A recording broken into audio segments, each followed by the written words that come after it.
TTV வந்து இவ்வளவு வெளிப்படையாக அதை கூற வேண்டிய அவசியம் இல்லை. அவர் லைட்டா அந்த டாபிக்கை டச் பண்ணிட்டு போயிருந்தா கூட தேசிய ஜனநாயக கூட்டணி வெற்றி பெறும், அதற்கு நாம் எல்லாரும் பாடுபட வேண்டும் சொல்லிட்டு போயிருக்கலாம்.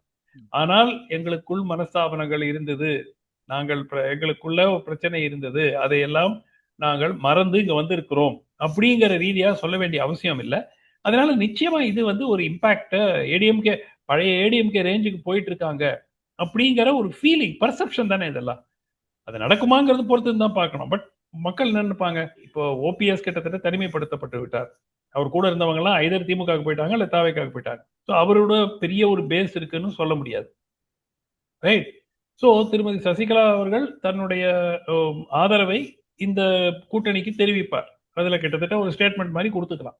ஸோ கிட்டத்தட்ட எல்லாருமே வந்து அந்த பழைய அதிமுகவில் இருந்தவர்கள் ஓபிஎஸ்ஐ தவிர கிட்டத்தட்ட ஒரு ஒரு குரூப்ல வந்துட்டாங்க அப்படிங்கிற மாதிரி ஒரு பர்செப்ஷன் மக்களிடையே வந்துடும்.